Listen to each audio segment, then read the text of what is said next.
మేము మాట్లాడినప్పుడు మా పార్టీ తాలూకా అభిప్రాయాన్ని మా రిజల్యూషన్ కూడా పెట్టాము. ఆ పెట్టిన పూర్తి వివరాలని చెప్తాము. దయచేసి ఇప్పుడు డిస్కషన్ ఏంటంటే, జరుగుతున్న చర్చ ఏంటంటే, ఏదైతే మంత్రి గారు ఆవేశంగా ఏ సందర్భంలో కానీ ఆ పీక్కుంటారనే మాట రికార్డులో తొలగించాలి. ఆయన గారు చెడ్డపేరు ఆయన జీవితంలో మచ్చ, ఆయన జీవితంలో మచ్చ రేపు ఓందాగా చెప్తే ఆయన తాలూకు అమలుతారు నిలబడతారు. లేకపోతే ఆయన జీవితంలో మచ్చ ప్రజలు తెలుస్తారు. రేపు మాకు అభ్యంతరలే. కానీ ఇలాంటి పరుష పదాలు మహిళా సభ్యుల మీద అలాంటి పరుష పదాలని వాడటం అనేది సమంజసం కాదు. అది సభా సంప్రదాయం కాదు. చెప్పండి మంత్రి గారు. వత్స గారు మీరు మంత్రిగా ఉన్నప్పుడు శాసనసభ సాక్షిగా మా అమ్మను అవమానించినప్పుడు మీరు ఏం చేశారు సార్?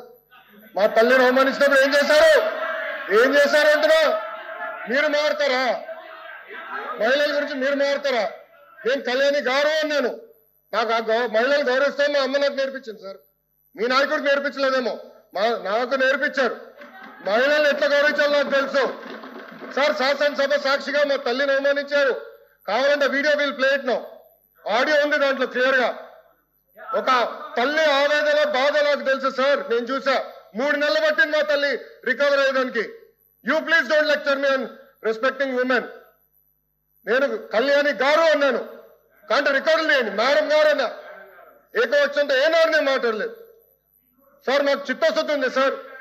వినండి సార్. మీకు ఓపిక లేకపోతే బయటకు వెళ్ళండి. I know problem. Please listen. మీ తల్లిని అవమానిస్తే మీరు రిటర్న్ మారుతారా? మీ భార్యను అవమానిస్తే మీరు రిటర్న్ మారుతారా? మీరు మాకు లెక్చర్లు ఇస్తారా? నేను మేడం గారు అన్నాను, కళ్యాణి గారు అన్నాను. సార్ ఏమన్నారు? మేడం గారిని అన్నాను. నేను మేడం గారిని ఏనాడు అనలేదు. మహిళ అంటే నాకు గౌరవం సార్. ఆయన పార్వల్ రెస్పెక్ట్ ఉంది. అరే మీకేం తెలుసా? అట్లా మారుతా లూజ్గా ఏం మారుతున్నారో తెలుసా మీకు? ఒక తల్లిని అవమానిస్తే ఎంత బాధపడుతుందో మీకు తెలుసా? నేను చూశాను. 3 నెలలు 100 రోజుల బాధ నేను చూశాను. మీరు చూసారా? ఒక మహిళ అవమానిస్తే, శాసనసభ సాక్షి అవమానిస్తే ఎంత కుమిలిపోయిందో నేను చూశాను. మీరున్నారా? మాట్లాడచ్చు మీ తల్లి గురించి మాట్లాడతారా? ఈరోజు ఇదే మీకు నేర్పించింది మీ ఇంట్లో. ఈ రోజు కూడా మీ కార్యకర్తలు ఏం చేస్తున్నారండి? మా మహిళలు వ్యతిరేకంగా పోస్టులు పెడతారా? మా మహిళలకి ఇచ్చి వచ్చే విధంగా పోస్టు పెడతారా?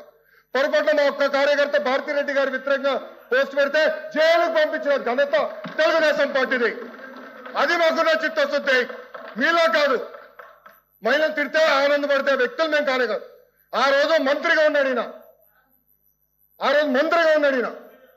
నుంచిన ఆ రోజు చెప్పాల్సి సార్. వీడియో నా దగ్గర ఉంది. I'm ready. డిబేట్ చేద్దాం. అరే చైర్మన్ గారి టేబుల్ పైకి వెళ్ళారు సార్. మీరు మారుతారు. ఇదే టేబుల్ మీద నుంచున్నాడు ఒక మంత్రి. ఈయన ఆయన కూర్చుంటున్న టేబుల్ మీద నుంచున్నాడు. కావాలంటే పర్మిషన్ ఇవ్వమని చేయాలి. విశ్వాసం చూపిద్దాం. మీరు గౌరవం గురించి మాట్లాడతారు. మా పైన మహిళలు నేను అవమానించానంటారు. మీరు ఏమిన్నారో నా దేవుడికే తెలియాలా. నేను చాలా క్లారిటీగా చెప్పాను. మహిళలు అంటే నాకు గౌరవం. ఏదంటే అది మాట్లాడడానికి నేను లేదు. నేను సూటిగా మిమ్మల్ని ప్రశ్నిస్తున్నా. మీరు రెజల్యూషన్ కి కేంద్రంలో ఉన్న నరేంద్ర మోడీ గారికి పెట్టిన రెజల్యూషన్, ఆయన థ్యాంక్ యూ చెప్తున్నా, పెట్టిన రెజల్యూషన్ ఆమోదిస్తున్నారు లేదా మీరు చెప్పండి. ఎల్ఓపి గారు ప్లీజ్.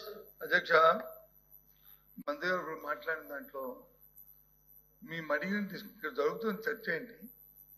వారు వచ్చి వాళ్ళ తల్లి గారిని మాట్లాడిన మాటల్ని ఎవరు కూడా సభ్యసమం ఎవరు కూడా అంగీకరించరు.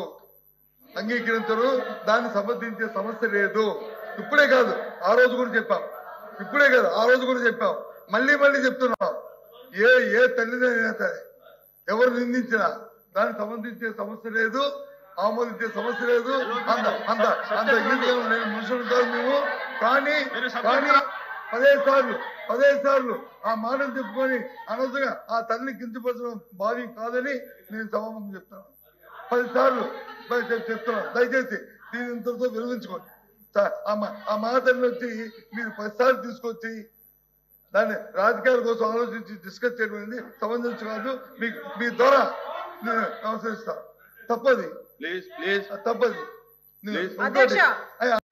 వినండి. ఎవరు లేరు అధ్యక్ష. అధ్యక్ష ఒక కొడుకు ఆవేదన అది. ఒక తల్లిని సభ మధ్యలో నాది నేను అడుగుతుంటే ఇది ఇప్పుడు ఈవేళ షార్ట్ డిస్కషన్ ఏంటి? మీరందరూ మాట్లాడేది ఏంటి? జరిగేది షార్ట్ డిస్కషన్ ఏంటి? సబ్జెక్ట్ ఏంటి? నా అమ్మా కూర్చో. ఎల్ఓపి గారు జరిగిన విషయం చెప్తాను. ఇప్పుడు మంత్రి గారు అడిగారు, మంత్రి గారు కూర్చోమ్మా, ఇబ్బంది కదా చెప్పు చెప్పరు. నేను మాట్లాడి కూర్చోండి. మాట్లాడితే మీరు మాట్లాడితే మనం కూర్చోండి. మీరేం చెప్తారు చెప్పండి. ఇప్పుడు ఏదైతే ఎల్ఓపి గారు అన్నారో ఆ మాట విత్డ్రా చేసుకోవాలి. ఒక తల్లిని నిండు సభల్లో అవమానిస్తే కొడుకు ఆవేదన అలాగే ఉంటది. ఆ తల్లి బాధ ఎలా ఉంటుందో మేము కూడా చూసాము, మేము కూడా పోరాటాలు చేసాము. అలాంటి విషయాన్ని రాజకీయంగా వాడుకుంటున్నారు అన్న పదాన్ని ఏదైతే ఉపయోగించారో ఎల్ఓపి గారు, దాన్ని ఈ రోజు మహిళలను అవమానించినట్టే. దయచేసి దాన్ని విత్డ్రా చేసుకోమని చెప్పండి, విత్డ్రా చేసుకోమనండి. ఏ తల్లి మేము ఒకటే సార్ అధ్యక్ష, మేము ఒకటి చెప్తున్నాం, వాళ్ళ నాయకుడు మళ్ళీ రాజకీయం గురించో ఆస్తుల గురించో తల్లిని చెల్లిని వాడుకునే పరిస్థితులు లేవు, పద్ధతులు లేవు మా దగ్గర. బయటికి గింటే పరిస్థితులు లేదు. ఒక కొడుకు ఆవేదన అధ్యక్ష, అది దాన్ని రాజకీయంగా వాడుకున్నారు అన్నవేంటి అధ్యక్ష? ఆయన రాజకీయంగా వాడుకుంటామని ముందు క్షమాపణ చెప్పానండి, ముందు విత్డ్రా చేసుకోమనండి, రాజకీయంగా మేము ఎందుకు వాడుకుంటాం అధ్యక్ష? వాళ్ళు మాట్లాడారు మహిళలను అవమానించారని. ఏ మహిళ అవమానించారు లోకేష్ గారు? ఇప్పుడు ఈవేళ జరిగేటటువంటి చర్చ ఇండస్ట్రీస్ మీద జరుగుతూ ఉంటే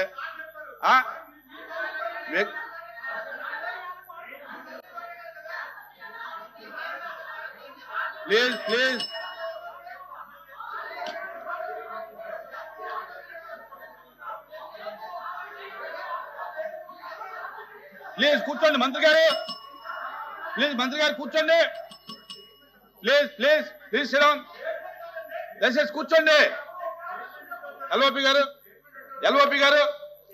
కూర్చోండి, దయచేసి కూర్చోండి. అధ్యక్ష ప్లీజ్ కూర్చోండి.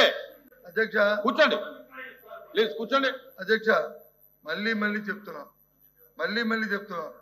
ఆ వారు మాట్లాడిన మాటలు, మీరు మాట్లాడిన మాటలు రికార్డుని వారిని చూసుకోమనండి.